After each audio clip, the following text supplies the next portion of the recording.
Hey guys, welcome to the Titanium Vault. I'm your host, RJ Bates, and today is a special episode. And I know I always say that, but it really is not only because of our special guest, but it's the 200th episode of the Titanium Vault. I mean, that's mind blowing. I remember when we first started, I had like 300 friends on Facebook, and no one knew who I was.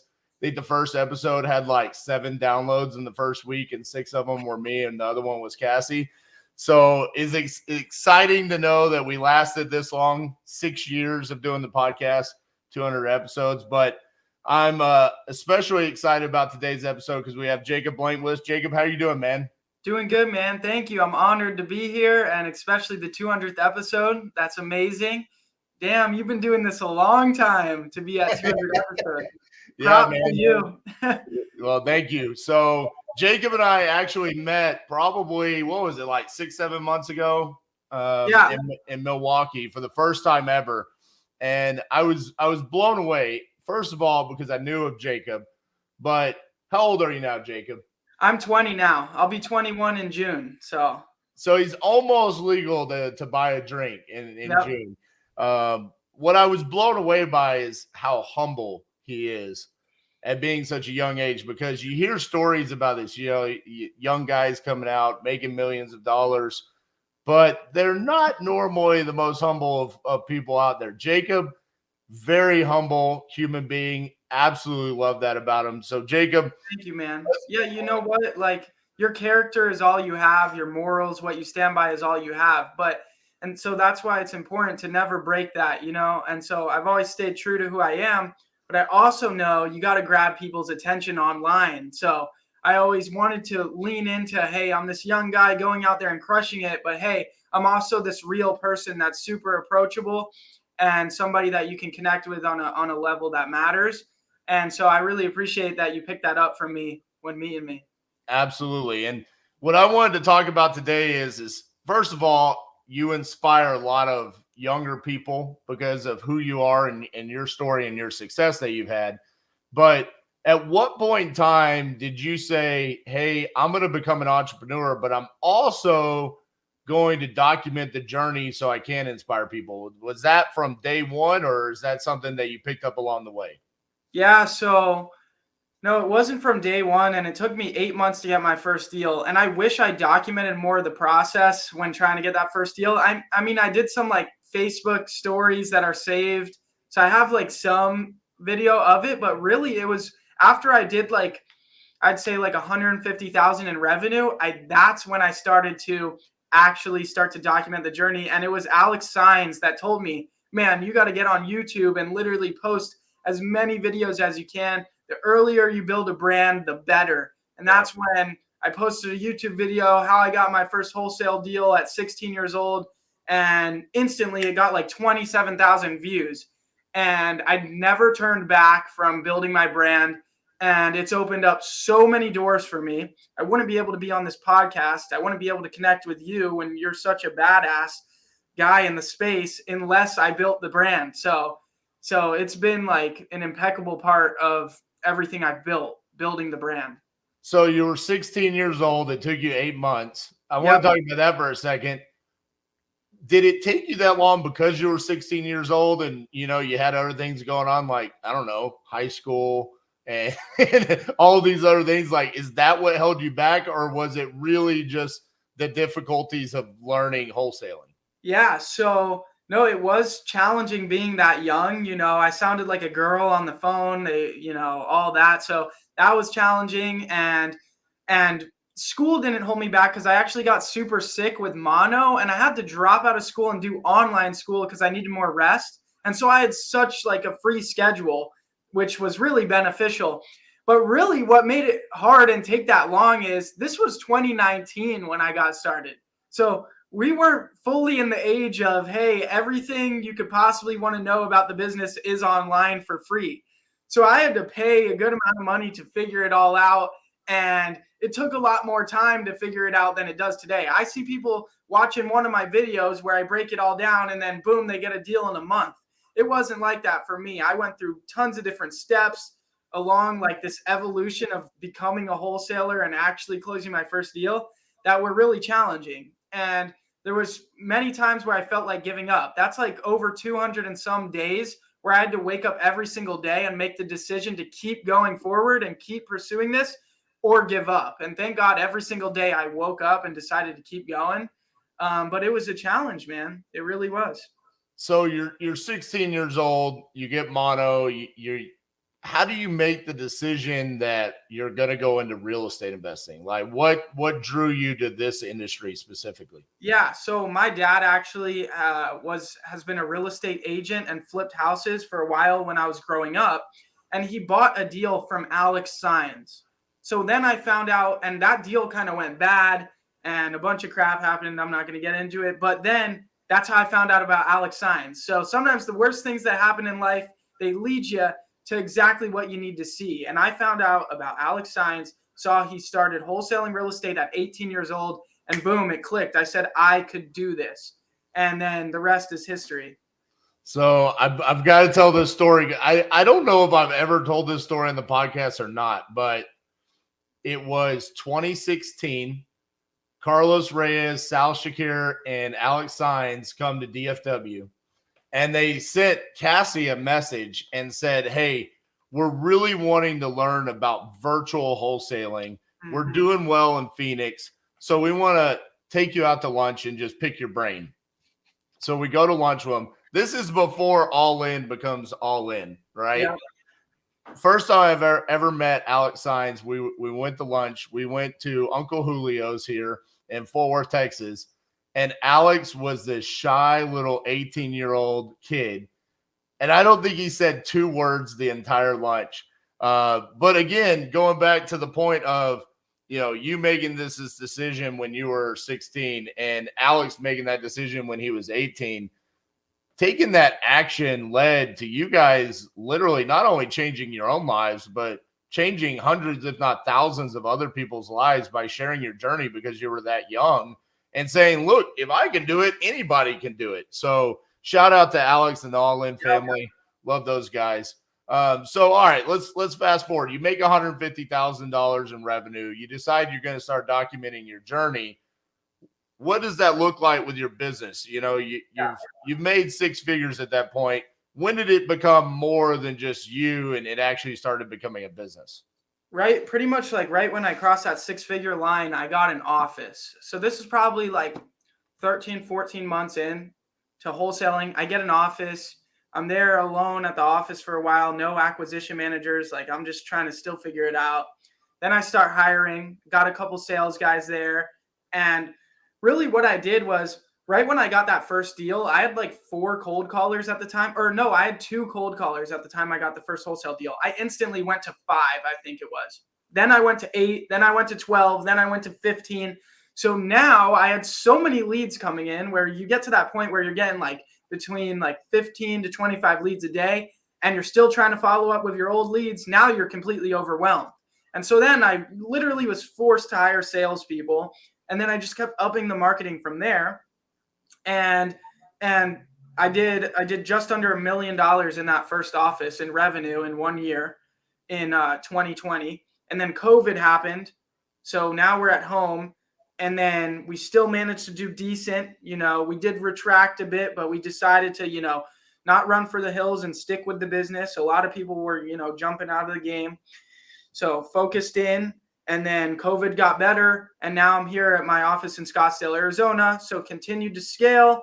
And I've retracted a bit since the changes in the market. I think everybody has. I've gotten less staff, but we can say that the peak point of my business with expanded and scaled as much as possible was about 6 months back, like in July of 2022. I had 9 people working in the office, 1 disposition manager. The rest of the people were sales guys, 28 cold callers, between 28 to 34 cold callers at any given time. And we were crushing it, doing, 200, 250 grand a month, every single month. No matter what, like clockwork. That's awesome. I want to ask you because I know you and I had a conversation in Milwaukee. You were just asking me about that, like the expansion and the contraction of being a business owner. And I think that was the part for me that I kind of fell in love with you. Like, I was like, dude, this kid's 20 years old and he's asking me questions that show he's really in the business. You Yeah. know, I mean, most of the time, young people, they don't want to admit that, like, hey, it's not all perfect. You know, like, hey, leads have slowed down, or we have too many leads and not enough people. What should we do? How have you handled that as, 18, 19, 20 years old, where when things do start going bad, have you had growing pains dealing with that? Yeah, that's so crazy to think, man. That was like right before the changes start to happen, and I saw him coming. I'm like, "Hey, man, it's going to be time to retract." I know you've rebuilt multiple times because the whole 50 deals in 50 states Yeah. was coming from, "Hey, my business isn't doing that great. Why?" And I need to take control. I need to grab my business by the reins and really make a change. And so, man, that was a great conversation with you. But yeah, dude, I saw it coming, and I've learned so much having to retract and then rebuild.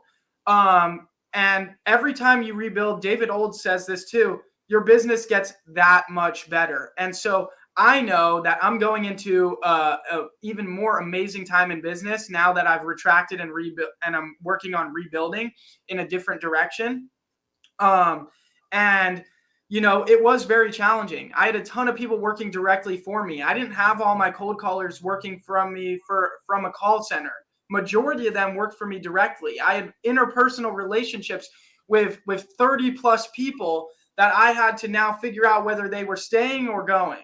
Yep. And so let's just say for a couple months there, it really drags you down when you got to figure out what to do. So now I know in the future, I'm going to rebuild with less interpersonal relationships. So that way it's easier. So I learned a lot, right? And now we've restructured, but we've kept that foundation the whole time. That's what's important. If you build a foundation of your business, you got to keep that infrastructure. So that way, when opportunity presents itself, you can capitalize on that opportunity.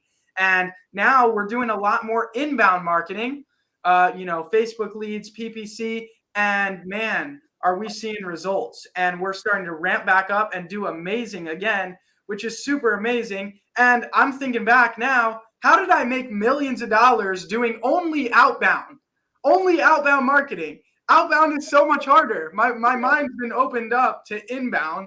And now I think I'm going to make, 10 times the amount of money going forward as I scale with this new type of marketing. So I remember that was part of the conversation that we had, because I think at the time you had like an astronomical amount of cold callers. yeah, And you were like, RJ, how do I get my team to care about these leads that I'm paying to generate for them as much as I do? yep, And I think I told you, I was like, you're not.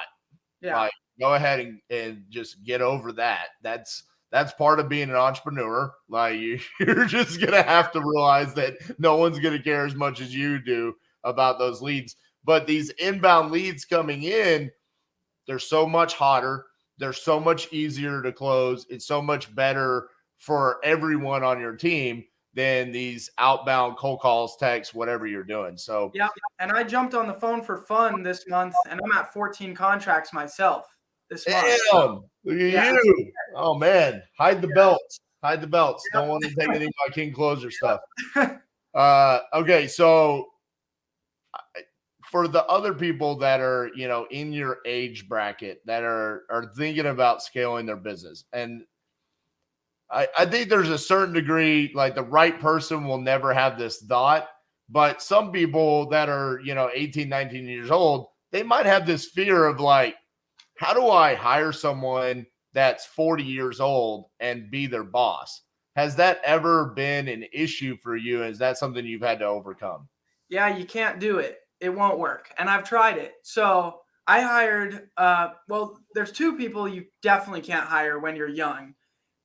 One is somebody who's worked at another wholesaling company before.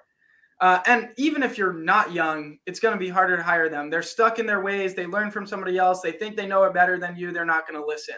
Right. Yep. And so I've hired people that worked at All In, worked with Carlos, Alex, and it didn't work out. I thought, damn, they learned from the best. Now they're working for me. They're going to be great. But no, you're going to want a clean slate because everybody does everything different. Everybody's business is so different. It's crazy. Nobody does the same thing. So that's number one. And then with people that are older, it just doesn't work at all. They're not going to respect you. They're not going to listen to you. They think they know it better. So it just doesn't work. And then when you have to let them go because they only made 11 calls in their first 2 weeks when they're supposed to make 100 a day, and then they're upset that they want to come back and pick up their coffee that they got for everybody after they're let go, and it's this whole thing, all this drama, then you realize you should really only hire people that are between 18 to 23 years old. Oh man, I love how specific you were there. It's almost as if you were telling a story. Yeah. I want to go back to the first point you made there about hiring someone who's previously worked for another wholesaler. I couldn't agree anymore, man. We have repeatedly attempted this where we've hired someone and they always interview amazing. Like it makes you feel, and honestly, I don't think it's necessarily like them specific. I think it is one of the things where they've been trained a certain way or they've had these experiences, and it's just really difficult for them to come into a new environment and just change their ways. So I think that's great advice to anyone listening. Is every salesperson, they have a certain amount of ego in them. That otherwise they wouldn't be a good salesperson. And so anybody with X amount of ego in them, they're not going to be easy to do something a different way than they've already learned. That's just their ego. And a salesperson has ego. Otherwise, they're not going to be good at the job. And so it's hard. I mean, because, if you could get somebody that really has no ego, they might be able to change their ways, but it's not likely, Yeah. And so it's funny because other industries stealing talent and going and trying to take talent from really successful businesses like yours is like one of the best things to do in order to scale your company. But I feel like in wholesaling, it's completely different. I agree. I think it, like I said, there's just a different way of doing things, and it kind of transitions into the next question I was going to ask you, which is about lead generation. I think lead gen in and of itself can be a point of contention with the people that you're hiring from another company. I mean, it's like, well, hey, when I was working over here, they had X amount of PPC leads that were coming my way, and you have more cold call leads, or you're wanting me to send out text messages or Facebook. It's just right there on step number one, which is where the leads are coming from, can be the first point of contention. Yeah. So you're talking about right now, you have a lot of inbound coming in through PPC, Facebook, stuff like that. To the people that are listening and going, well, that is more expensive. That costs more.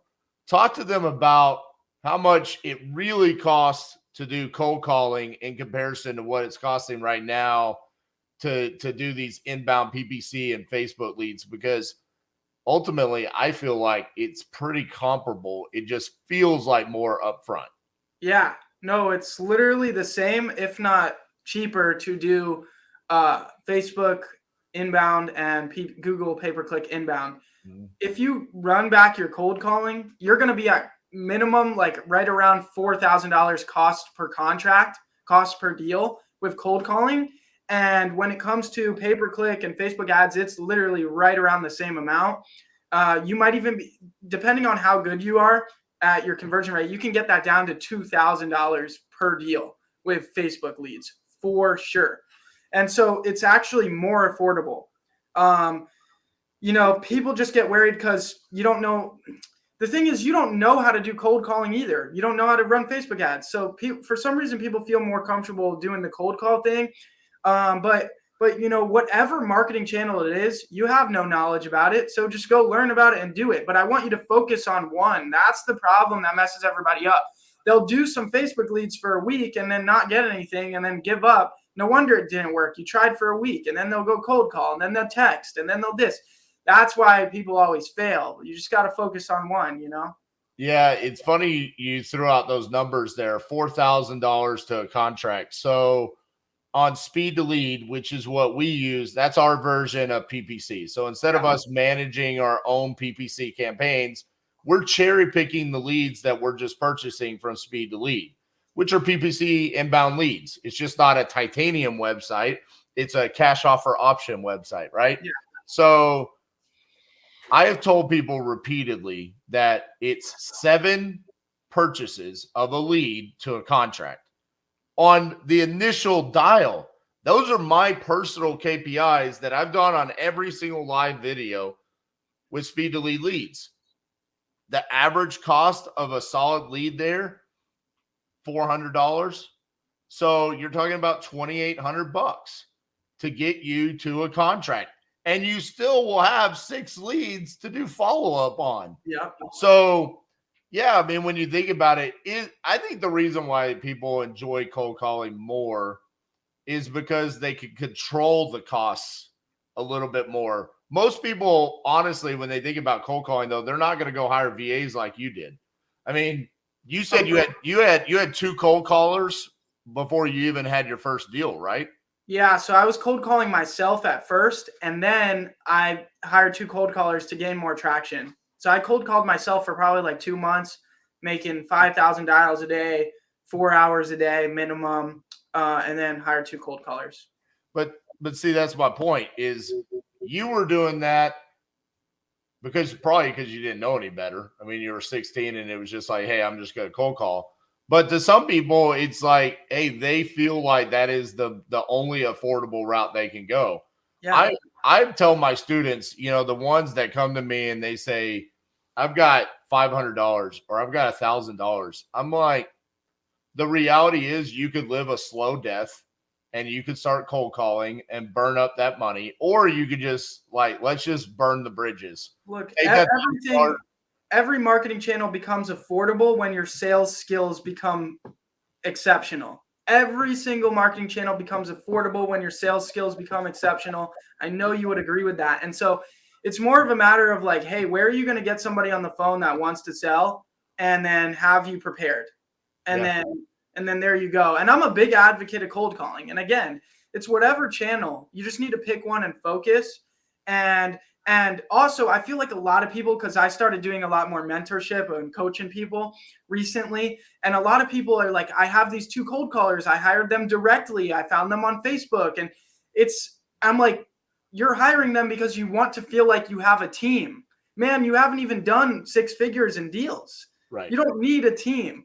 And so people want to feel like they've built this company of like having team members and payroll and in charge of people. Well, you don't need that, and you don't want that, because you can't turn it off as easy. If they were from a call center, you could say, I'm turning this off. If it's Facebook leads, you can say, I'm turning it off right away. But when they work directly for you, it becomes actually a restraint. It becomes a constriction on what you can do. And so that's something people don't realize. Absolutely. And, you know, it's funny. You talk about the difference there of having a call center or having someone inside your office working directly for you and wanting to have this feeling that they have a team. I do think that's because of social media. It's the downside to people like you documenting your journey when you're 16 years old. You know, They see, hey, this 16, 17, 18, 20-year-old kid doing this. Well, I need to go have a company. But what they don't see and what they're not paying attention to is you sharing along the ways of, well, I had to go cold call for 8 months prior to getting my first deal. They don't want to listen to that. Yeah. That's not fun. What they want is, well, I want to be 19 years old and I want to have a $1 million business.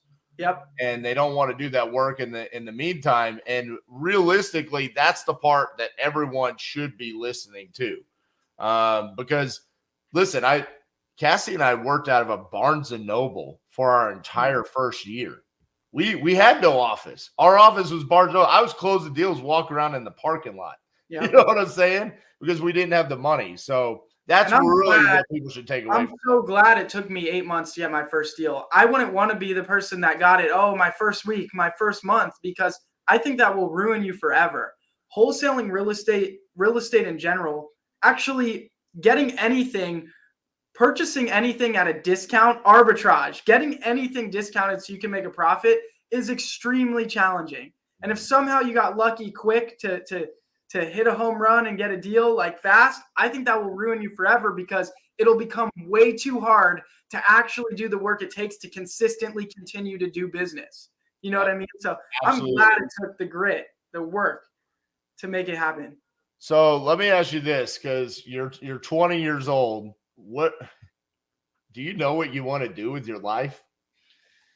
No, man. People would always ask me, "Do you have a 5-year goal? What's your 5-year plan?" And I'm like, "Dude, I didn't even think I would be where I'm at now. How like?" So I have no idea, and it actually becomes challenging because the bar gets so high. Like my thermostat is all fucked up, out of whack. My internal thermostat. Like if I go make $100, somebody that's 19, 20 years old would be like, damn, that was sweet. I made $100 today. Me, it's like that's nothing. My thermostat is all out of whack. So, you know, it's hard, right? It's there's everybody wants to be successful, everybody wants to be rich, everybody wants this and that, but they don't realize the other things that come with it and how you got to navigate life and figure this all out. And so I'm just here happy for the work that I put in. I think we're all in a transitioning time right now where kind of the water's settled. Business is going to be different going forward. From 2019 to now was a great time to wholesale. It was a great opportunity. I capitalized on it, and I'm so happy I did. And now I'm ready with the foundation that I've built to expand in another direction. And I'm just excited to see what comes because look, there's going to be a lot of change in the marketplace and in the economy right now. And I think all of us don't really know what's going to happen, but all of us that have prepared for this are ready for when the opportunities present themselves. And I'm just excited to see what the next few years has in store for me. Do you think that you will forever do real estate, or do you think at some point in time you're going to be like, man, I kind of did that, from 16 to 30, I want to go try something else. Or do Yeah. you think real estate is kind of the thing that you're going to do forever? No, I think real estate is the thing. I am interested in doing other things too, though. But also, you got to always remember the importance of staying focused. Any entrepreneur that gets super distracted, puts their hands in too many pots, they're gonna lose. But real estate, I love real estate. I love putting together a deal. But I also do want to lean more into my YouTube channel and growing that a bunch more and expanding off from just wholesaling real estate content to more like finance and just like how do you become successful? How do you make it in life type of stuff. And that's important to me. Growing up, I always wanted to be a YouTuber. So it was cool how content collided with real estate and like it was the best of both worlds. And so I really want to, take that to the next level as well. I think you're a YouTuber now. Yeah, I got When 20,000 subscribers, so we're getting there. I think you could throw that on your resume. Checked Yep. off the bucket list there. Yep. Dude, it's pretty funny. 200 episodes. You're 20 years old, and I would consider you kind of a veteran in this Thank game. you. I mean, you've been doing it long enough to where you have had to overcome struggles. And yeah, I mean, you also got to do it in probably the best time in the history of real estate, but so did all of us. So who knows if any of us are actually good at this or not? We're going to find out here in the next couple of years. Yep. But man, that is crazy to think about. 20 years old. When you go to events and you meet other people like Carlos Reyes and Alex Saenz and Jerry Norton and some of these people, what does it feel like to have that respect from these people that are, twice your age or if not more, kind of giving you that respect at 20 years old? And how do you find a way to stay humble in that? Yeah, no, first off, I appreciate you giving me the respect. I really do appreciate that. It took a lot of hard work to even, get you to say that or get anybody to say that, and I've been through, 2019 was like normal market. We had COVID. Now we had this crazy hedge fund and prices rising crazy. Now we have like a crash coming. So been here for a while, man. It's going on almost 5 years now. So, And when I go to events and get mutual respect from people much older than me, much more successful than me, it feels great. It feels great because that was the goal of building the brand. That was the goal of putting my name out there. Yes, was it to help other people get in the business and change people's lives? Yes. And then a second to that, it was to be able to connect with the top people in the business, because I knew if I could network and build relationships with the top people in the business, it would help me expand my business and expand the potential that I had. And so having these successful people pour into me, it is a blessing. I'm so grateful for it. And yeah, it's just been phenomenal. Well, I'll tell you this, and we'll wrap up here. You and I were at that event together. We met. I said, super humble. The thing I loved about it is there was a couple of other young kids at that event. I watched them walk in the building. They acted as if they were the Kardashians walking into the building. They did not speak to anyone, minus the people that wanted to, tell them how amazing they were. You walked in the building, and I could tell, even though you are much more well known than those other individuals, you are still a student of the game. You walked up to people that you respected, you asked questions, and you listened. And to me, that stands than anything, because that's the same thing that Jerry, he walks into a building. That's the same thing that Justin Colby does. They walk in and they ask questions, and then they listen. They don't talk about themselves. And that to me was the moment where I was like, Jacob's the real deal.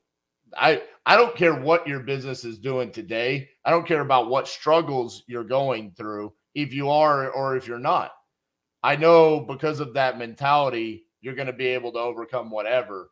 And so that was the moment right there where I was like, dude, I really appreciate that from someone of your age, and also the stature that you've built over 4 years. I mean, I think almost everyone, if they pay attention to the social media world in real estate investing, knows who you are. So that's really cool that you've been able to keep that level head and stay a student in the game. So Thank you, man. Yeah, I'm just, honest and real. I think, I told you, I went to you and I said, hey, I'm struggling with this, this, and this. Nobody tells how they're struggling. There's a lot of like ego and stuff going on in this business where I'm only doing 500K a month. I never lose. But I went to you and I said, hey, man, I'm struggling with, my team doesn't like the leads. I need to fix this culture. What do I do? And man, we had a great conversation about what went on with you before you did the 50 deals in 50 states. You helped me out so much. And I really appreciate that you said all that about me, because that's who I am and that's who I try to be. Student of the game, honest, and there to learn from everybody. well, I mean, listen, if you're listening this far in the interview, if there's anything to take away from this, whether or not where you are in your journey or age wise, I know I talk a lot about Jacob's age because it's impressive.